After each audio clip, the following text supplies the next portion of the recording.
सबको खुश आमदीद कहता हूँ और शुक्रिया अदा करता हूँ कि आपने अपनी गुनागू मसरूफियात को बालाए ताक रख कर हमारे इस प्रोग्राम में शिरकत की। तशरीफ रखें, प्रोग्राम का आगाज हुआ ही चाहता है।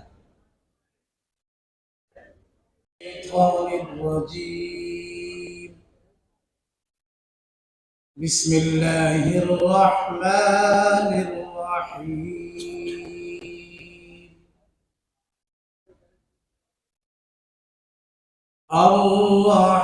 अर्रहमान अल्लमल कुरआन खलक़ल इंसान अल्लमहुल बयान। अर्रहमान अल्लमल कुरआन खलक़ल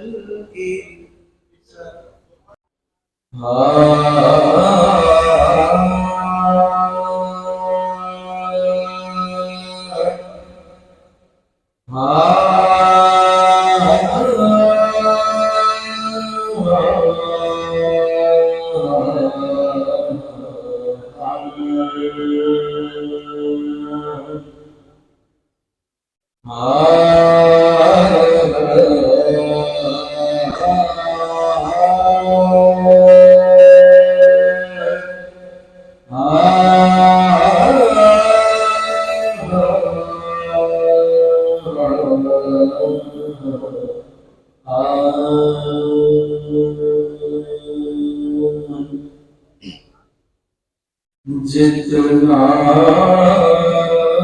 दिया सरकार ने मुझको, जितना दिया सरकार ने मुझको, इतनी मेरी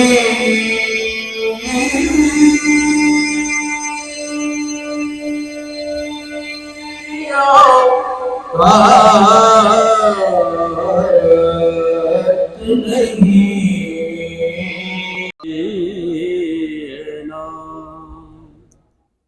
सल्ले अला मुहम्मदिन सल्ले अला शफीअना सल्ले अला मुहम्मदिन।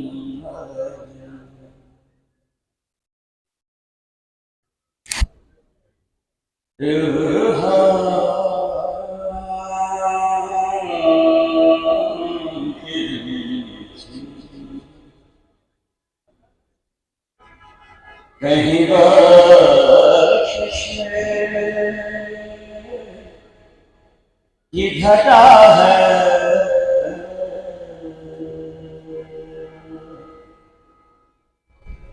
ये दिल का नगन है,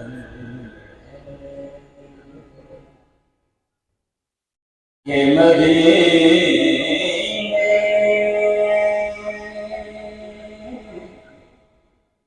की फिजा है।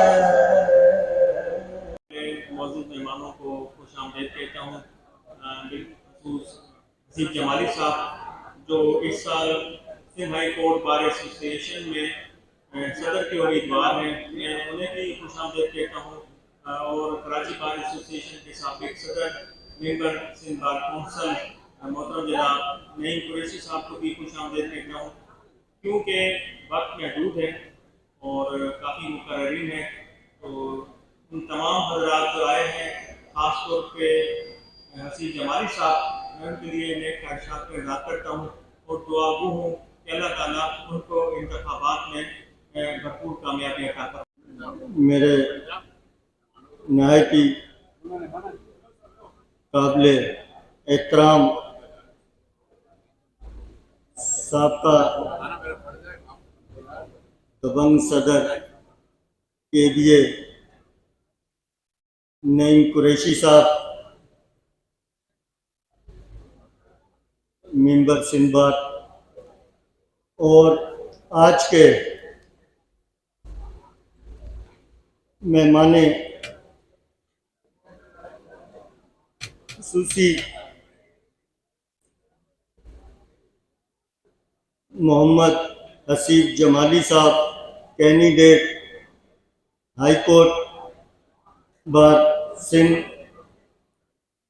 और यहाँ बैठे हुए मेरे वकला दोस्त भाई, मेरी बहनें, अस्सलाम वालेकुम। जैसा कि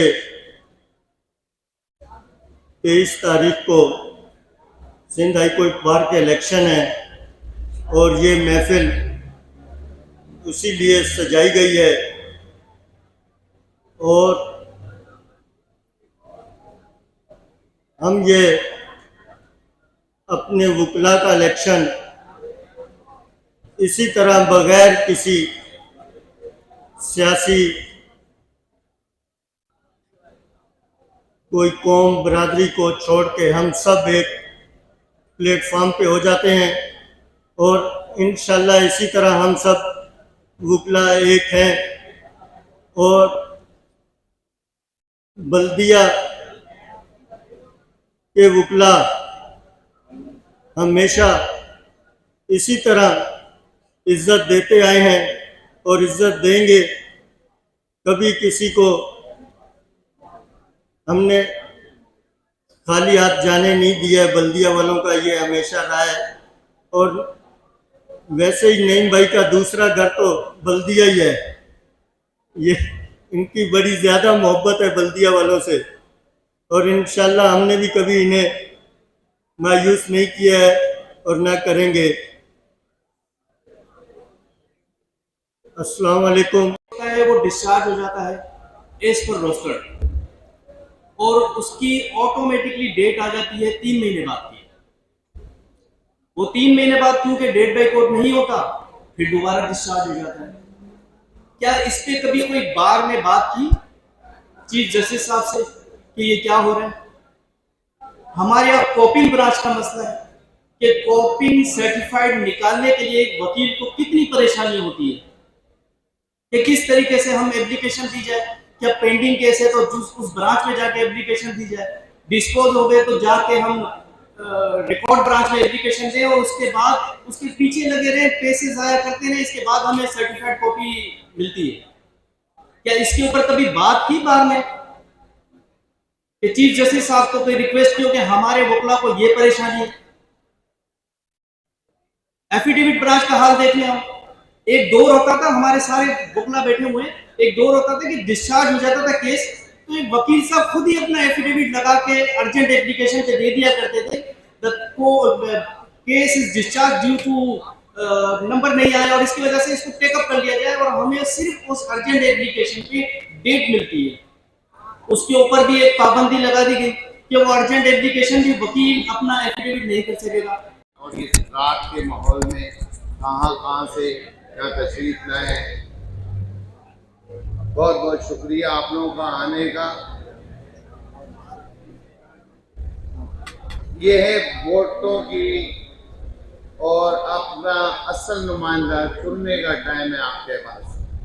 आप जो भी कोई नुमाइंदा चुनेंगे उस पर कोल और पेन और उसका किरदार आपके सामने होना चाहिए। जितने भी आपके इस टाइम पे कैंडिडेट है, 3 कैंडिडेट है सदर के उम्मीदवार के लिए दोस्तों के सामने पेश करें।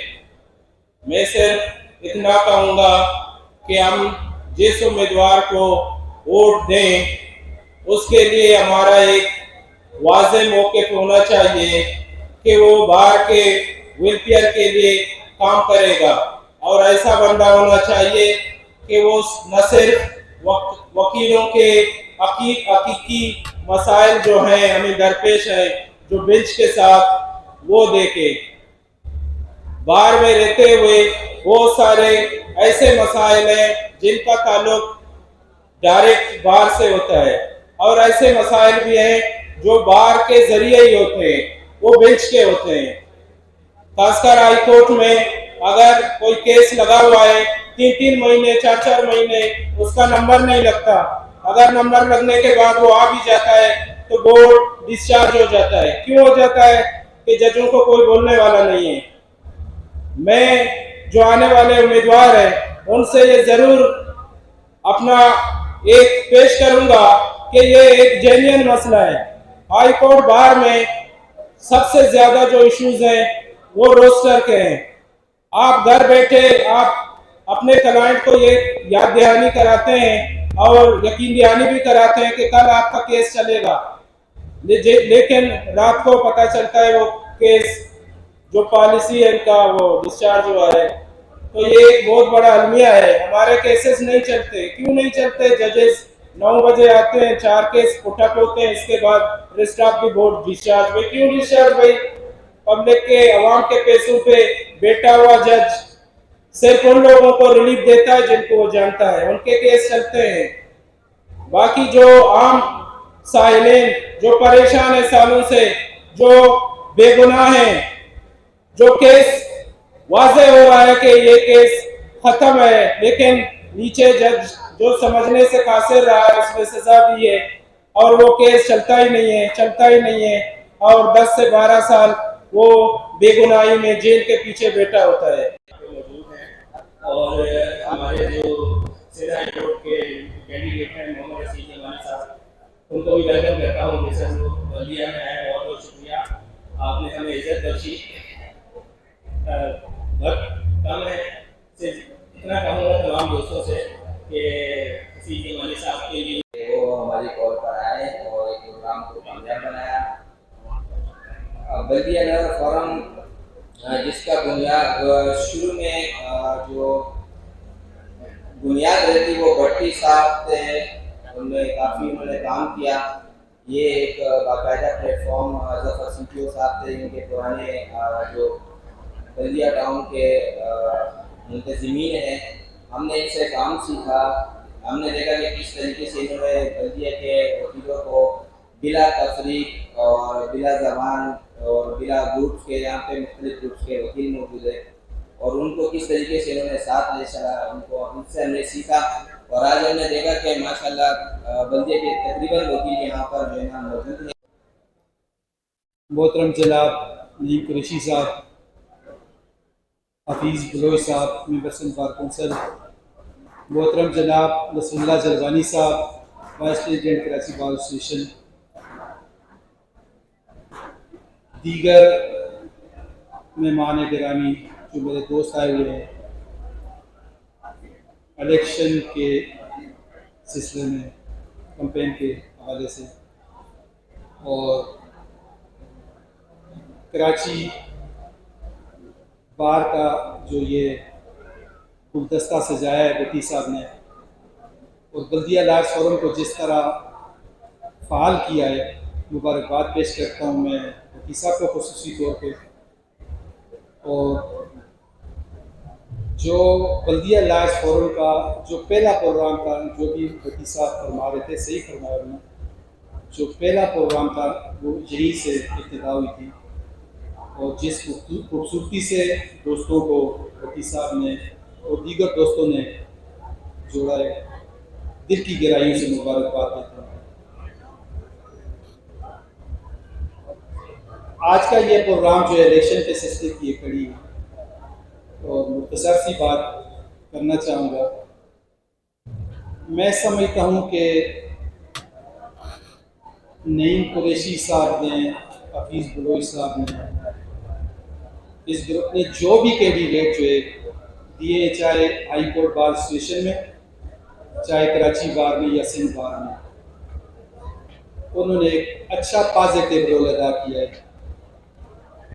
तो अभी जो असीफ जमाली साहब को अनाउंस किया है, यही तवक्कुआत हम रखते हैं कि वो इंशाअल्लाह ताला वो आएंगे, वो जीतेंगे, तो पॉजिटिव रोल अदा करेंगे, रूल ऑफ लॉ के लिए, आइन और कानून की बालादस्ती के लिए अपना रोल अदा करेंगे।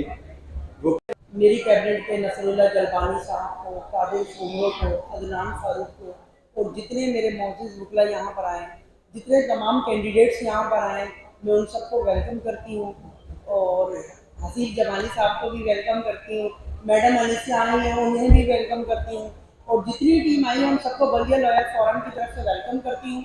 और मेरी आप तमाम लोगों से ये गुजारिश है कि आप लोग सब वकील हैं, पढ़े लिखे हैं, शऊर है आप लोगों को, आप हसीब भाई की वर्क देख लें, हसीब भाई का कोर्ट और नईम भाई का, मतलब अपने हिसाब से आप देखें, उन्हें सुने और हम भी उन्हें इंशाल्लाह उन्हें सुनेंगे। और अगर आपको लगता है कि वो इस काबिल है, उन्हें वोट दिया जाए, तो आप ये वोट डिसाइड करें। Thank you very much.